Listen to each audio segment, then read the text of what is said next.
वेद व्यास जी महाराज लिखते हैं और भगवान सूत जी महाराज सौनकादि महात्माओं से कहते हैं, कौन आया? सुखदेव जी आए? नहीं तो भगवान व्यास पुत्र, मानो भगवान ही व्यास के पुत्र बन करके सुखदेव जी महाराज के रूप में राजा परीक्षित पर कृपा करने के लिए पधारे। भगवान व्यास पुत्र 16 साल की उम्र है, कंधे पर जनेऊ है, सिर पर शिखा है, कौपीन पहने हुए, हाथ में केवल कमंडल है, बिल्कुल परमहंस की कोटि में, जिनको स्त्री पुरुष का भी भान नहीं है। ऐसे महापुरुष जब वहां पर पधारे तो बड़े बड़े संत महात्मा जिनकी आयु 10,000 वर्ष की थे, सबने उठ करके सुखदेव भगवान को प्रणाम किया, वंदन किया। बोलिए आचार्य जी महाराज की जय हो। राजा परीक्षित ने भी उठ करके साष्टांग प्रणाम किया, आसन पर बैठाया, चरण को धोया, चरणामृत लिया, घोटसोपचार पूजन किया। उसके बाद में हाथ जोड़ करके निवेदन करना चालू किया, भगवान आप जैसे महापुरुष के चरणारविंद जहां पर पड़ जाएं, वो धरती, वो गृह, वो भूमि पावन हो जाती है। और आपने यहाँ पधार करके दर्शन दे करके हम सभी को धन्य किया, हमारे जीवन को कृतकृत किया। और भगवान आपके दर्शन के साथ साथ में यदि आपके चरणामृत मिल जाए तो समझ लो जीवन कृत हो जाता है। तो चरणामृत के साथ साथ में कहीं आपके वचनामृत मिल जाए तब तो महाराज जीवन बिल्कुल धन्य हो जाता है, किसी चीज की भी कमी नहीं रहती। तुरंत प्रश्न किया, महाराज मुझे ये बताइए कि प्रभु म्रियमाणम किम कर्तव्यम, मरने वाले व्यक्ति को करना क्या चाहिए? म्रियमाणम किम कर्तव्यम, मरने वाले व्यक्ति को, जीव को करना क्या चाहिए?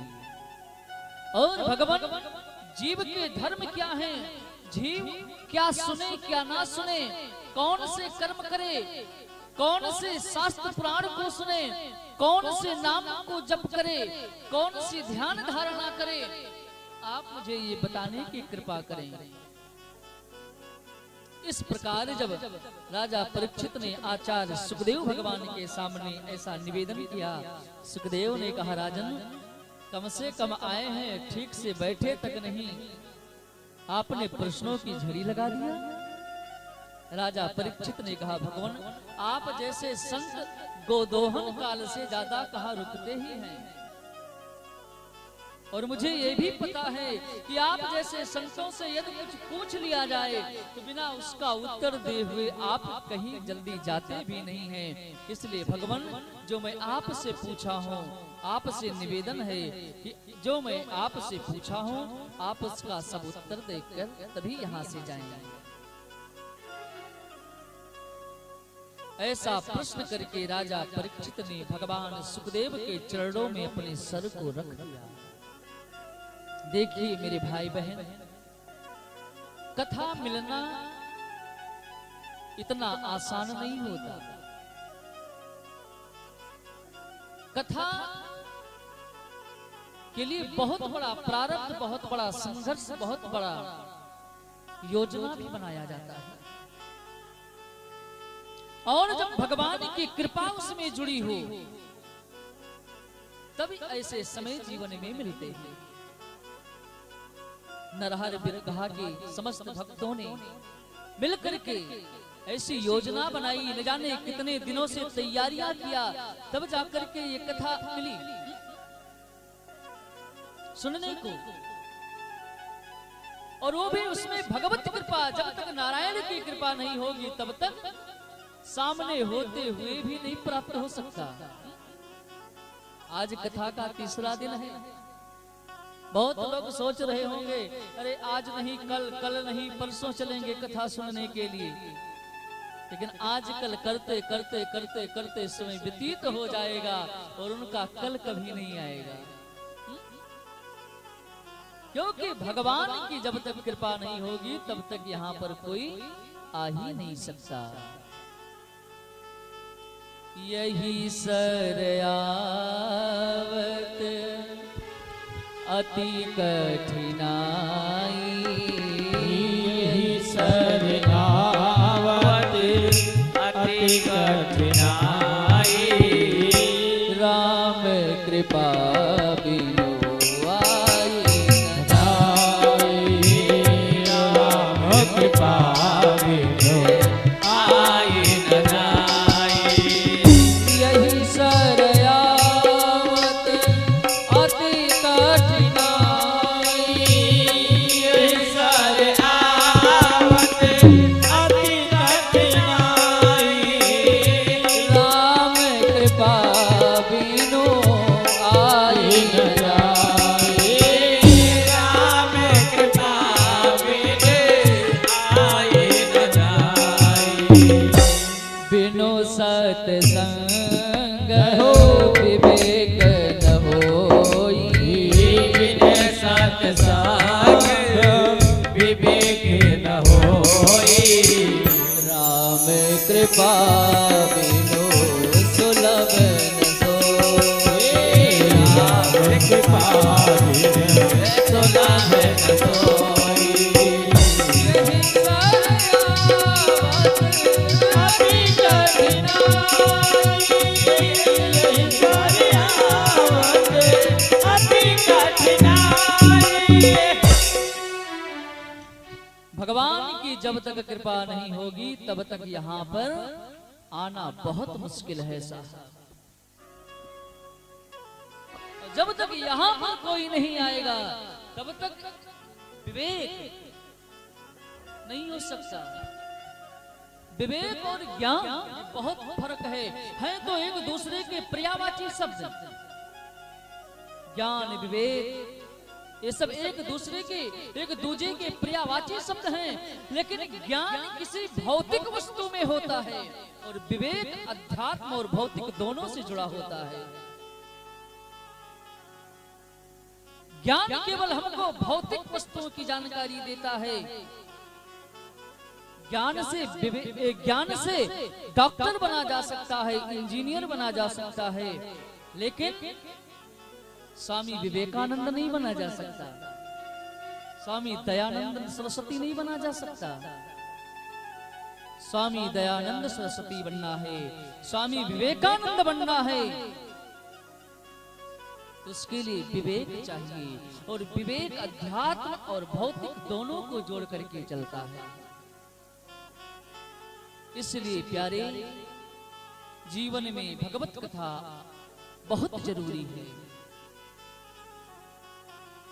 इस प्रकार जब भगवान सुखदेव से राजा परीक्षित ने प्रश्न किया तब भगवान सुखदेव ने कहा, राजन जो आपने प्रश्न किया है ना कि म्रियमाणम किम कर्तव्यम, मरने वाले को क्या करना चाहिए, तो राजन ये आपने प्रश्न अपने लिए नहीं किया, ये प्रश्न आपने पूरे सृष्टि समाज के लिए किया है, सबके लिए किया है। ये राजा परीक्षित कहते महाराज मुझे मरना है और मौत निश्चित है तो मुझे क्या करना चाहिए, तो शायद उनका निजी वाचक होता, लेकिन म्रियमाणम किम कर्तव्यम, मरने वाले को क्या करना चाहिए, तो जिसने जन्म लिया है तो उसकी मौत तो निश्चित ही निश्चित है साहब। जन्म के बाद में डॉक्टर बने, इंजीनियर बने, कुछ बने, पता है कि नहीं पता इसको भगवान जाने, लेकिन जिसका जन्म हुआ है उसकी मौत निश्चित है, ये 100% सत्य है, इसको कोई काट नहीं सकता।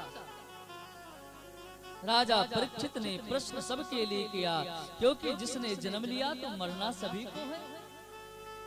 और राजा परीक्षित को 7 दिन के अंदर मरना है, 7वें दिन। तो हर जीव तो ही 7वें दिन ही मरता है। अब आप कहोगे महाराज कैसे, तो रविवार से लेकर के शनिवार तक 7 ही दिन तो होते हैं ना, रविवार, सोमवार, मंगलवार, बुधवार, गुरुवार, शुक्रवार, शनिवार, फिर रविवार, 8वां दिन किसी के लिए नहीं आया।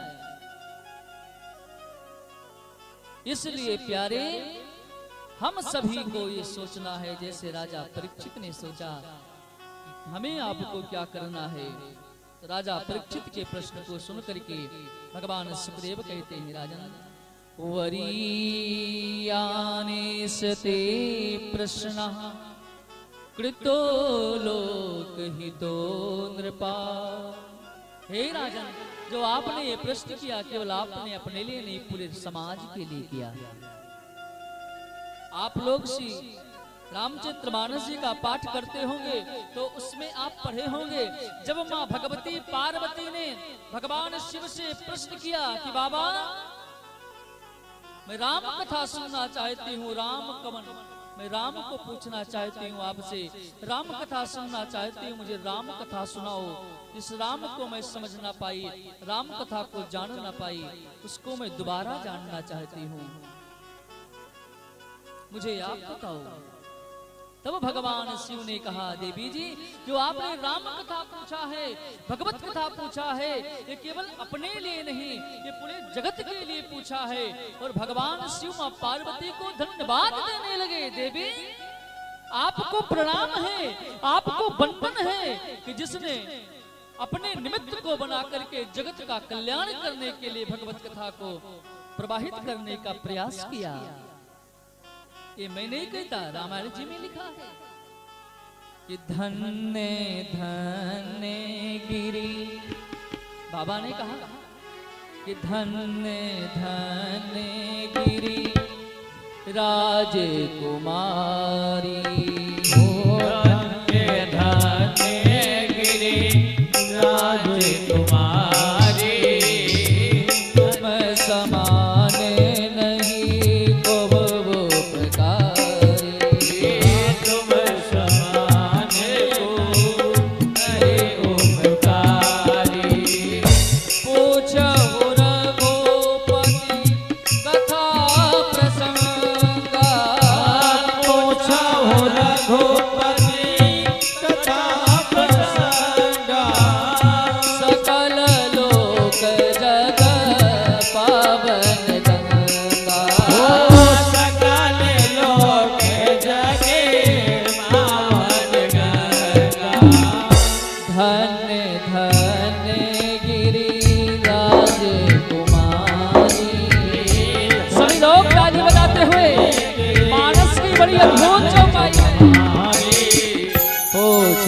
रघुपति कथा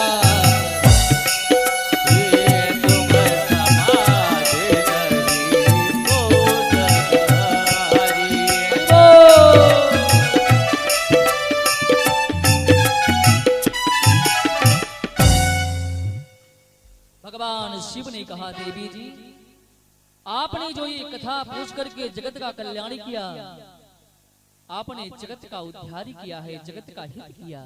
उसी तरह भगवान शिव कहते हैं, भगवान सुखदेव कहते हैं राजा परीक्षित आपने जो पूछा ये मानो राम भागवत कथा रूपी गंगा को प्रवाहित किया। गंगा गंगोत्री से निकल करके यत तत जगह पर चलते हुए गंगा सागर में विलीन करती है।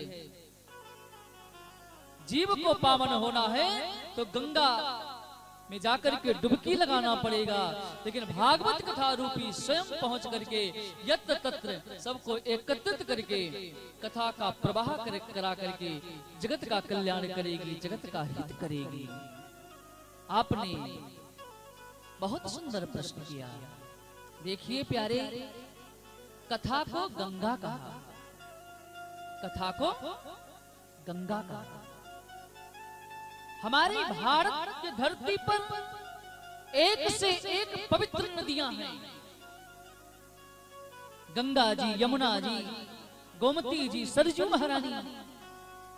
लेकिन भारत की धरती पर सबसे ज्यादा पावन, सबसे ज्यादा तारने वाली यदि कोई है तो माँ भगवती गंगा जी हैं। माँ भगवती गंगा जी। गंगा जी का आगमन ही हुआ है उद्धार करने के लिए। वाल्मीकि रामायण में ऐसी कथा आती है जब महाराज सगर के 60,000 पुत्र पाताल में जाकर के एक संत के श्राप से जलकर राख हो जाते हैं, तो उनका उद्धार करने के लिए उनके वंश में अनेक राजाओं ने तप किया, तब जाकर के राजा भागीरथी ने गंगा को उस धरती पर लाया उद्धार करने के लिए। और गंगा जीते जी भी को तारती है और मरे हुए को भी तार देती है ये गंगा। अरे यहाँ तक कि ऐसा शास्त्र में उल्लेख आता है कि गंगा जी के तट पर रहने वाला एक योजन की दूरी पर भी बसा हो तो वो पावन रहता है, उसके पास पाप निकट नहीं आता। एक योजन, अब एक योजन की दूरी मैं आपको बताऊं, एक योजन में 4 कोस, 4 कोस में 12 किलोमीटर। गंगा के तट से 12 किलोमीटर इधर और 12 किलोमीटर उधर रहने वाला जीव कभी पाप का सामना नहीं करता, लेकिन उसके अंदर श्रद्धा और विश्वास होना चाहिए। केवल गंगा को जल समझोगे, गंगा को पानी समझोगे तो साहब गंगा में चाहे रोज डुबकी लगाते रहो, कुछ कल्याण होने वाला नहीं है। लेकिन जब गंगा को महारानी समझोगे, भगवती समझोगे, देवी समझोगे, भगवान के चरण से निकली हुई चरणामृत समझोगे तो भगवती गंगा पावन कर देगी। आप लोगों ने देखा होगा त्रिवेणी के संगम पर कितना अपार बड़ा कुंभ लगा था 2024 में 25 में, और प्रत्येक वर्ष माघ के महीने में लोग जाते हैं त्रिवेणी में स्नान करते हैं, गंगा में स्नान करते हैं। तो गंगा अति पावन है, गंगा अति निर्मल है, गंगा से बढ़कर के इस धरती पर कोई नहीं है। यहाँ तक कहा गया कि गंगा तब स्मरणात् मुक्ति, यदि स्नान करते हुए यदि केवल गंगा गंगा कह लिया जाए तो जीव मुक्त हो जाता है, मानो गंगा के स्नान करने का लाभ मिल जाता है। ऐसा उल्लेख शास्त्रों में मिलता है, हमारे शास्त्र पुराण कहते हैं। मुझे एक घटना याद आती है। एक जगह पर एक गांव में कथा चल रही थी, तो जो पंडित जी ब्राह्मण देवता जो कथा कर रहे थे उनकी उम्र लगभग 80 वर्ष की थी। अब 80 वर्ष की उम्र थी, पौरोहित कर्म था उनका, तो अपने यजमानों के यहाँ जाते थे, भागवत कथा करते थे, सत्संग करते थे, उसी से उनकी जीविका भी चलती थी, लोगों को अच्छा मार्गदर्शन भी होता था। पंडित जी की उम्र 80 वर्ष की थी, तो मुख में दांत भी नहीं थे, 2-4 दांत थे, बाकी सब गिर चुके थे, वेदांती थे, बिना दांत के थे। अच्छा, पंडित जी की एक आदत थी तंबाकू खाने की। अब जो तंबाकू खाता होगा उसको पता होगा कि तंबाकू खाने के बाद में मुख में पानी छूटता है। जो तंबाकू खाता होगा उसको पता होगा मुख में पानी छूटता है। अच्छा, पानी छूटता है तो दांत वाले उसको संभाल ले जाते हैं, और बिना दांत वाले के मुख में पानी छूटे तो फिर मुख से गिरने भी लगता है। तो पंडित जी जब मंच पर बैठते थे तो धीरे धीरे नीचे तंबाकू बना करके दाढ़ी खुजलाते खुजलाते तंबाकू को अंदर कर लेते थे। अब जब पानी छूटता था, पंडित जी को बोलना भी पड़ता था, तो मुख से पानी गिरने लगता था। एक पढ़ा लिखा युवक पूछा एक दिन, महाराज जब आप बोलते हो तो आपके मुख से जल प्रवाहित होता है।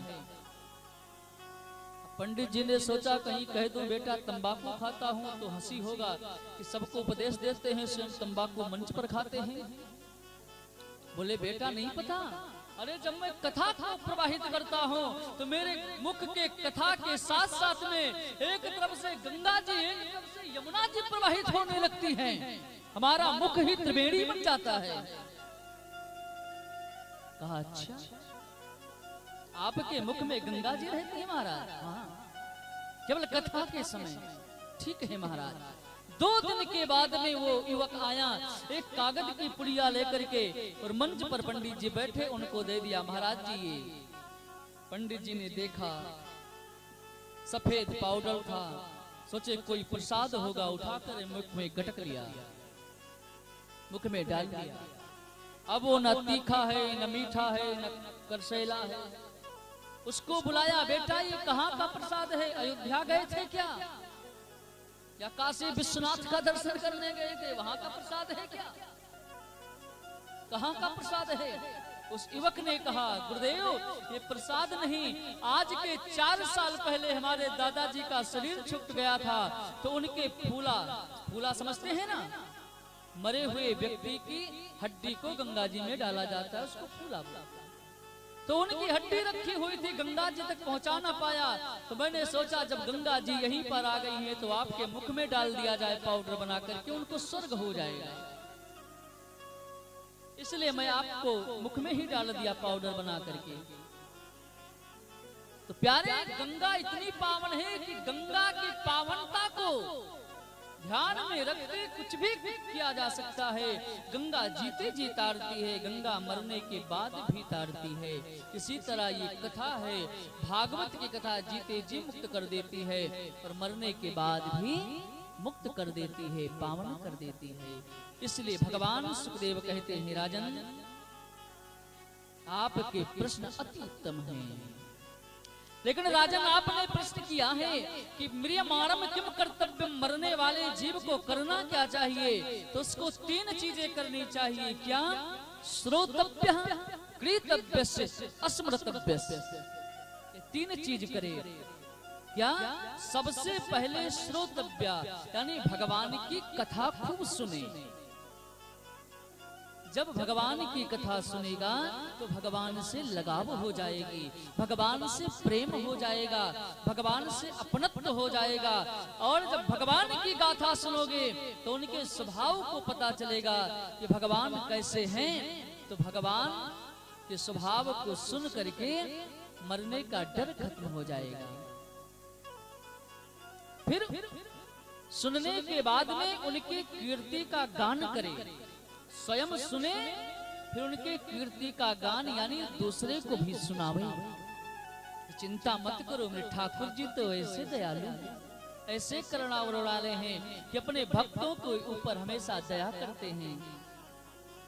तीसरी बात, स्मृतव्य, जब एकांत मिले तो उस परमात्मा का ध्यान करे, स्मरण करे, भगवान को याद करे। 3 वस्तु करना चाहिए। जब ये 3 चीजें करोगे तो जो मरने का डर है वो डर खत्म हो जाएगा। सुनोगे तो सुनने से पता चलेगा कि ये जो आत्मा है ये अमर है, बदलता केवल शरीर है। और भगवान श्री कृष्ण ने गीता जी में कहा है कि केवल शरीर बदलता है, जैसे पुराने वस्त्र को छोड़ करके नया वस्त्र धारण कर लिया जाता है, वैसे ये जीव जर्जर शरीर को छोड़ करके दूसरे शरीर को धारण कर लेता है। इस जीव आत्मा को न पकड़ा जा सकता है, न जलाया जा सकता है, न काटा जा सकता है, न ये मरता है। ये तो परमात्मा का अंश है, परमात्मा का स्वरूप है। मानस भी यही कहता है, ईश्वर अंश जीव अविनाशी, ईश्वर अंश जीव अविनाशी, चेतन अमल सहज सुख राशि। ईश्वर अंश जीव अविनाशी, चेतन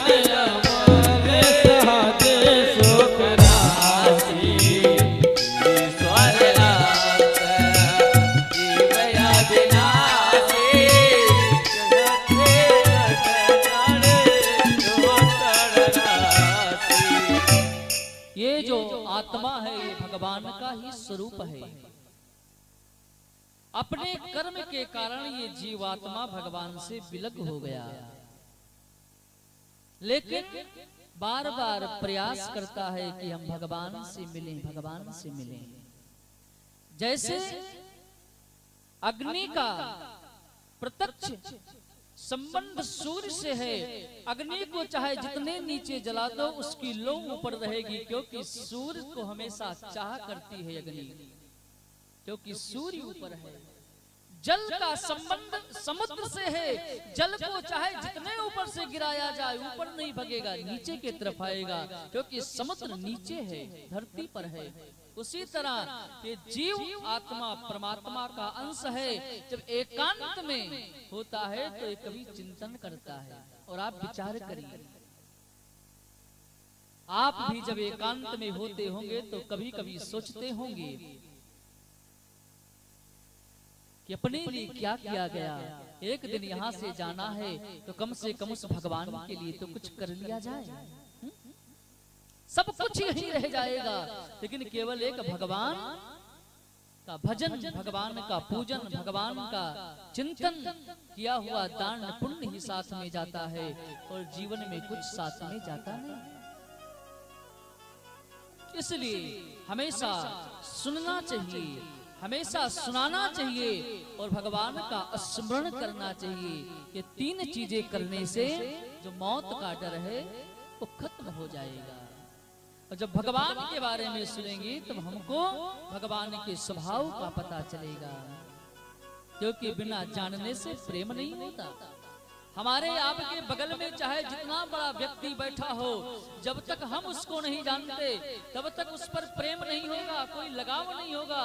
लेकिन पता चल जाए भैया जी तो बहुत बड़े अधिकारी हैं, बहुत बड़े नेता हैं, बहुत बड़े पहुंच वाले हैं, तो उनसे तुरंत संबंध बनाने लगते हैं। बाबूजी कभी घर पर पधारिए, चाय पानी हो, भैया जी हमारा घर वहां पर है, कभी आइए।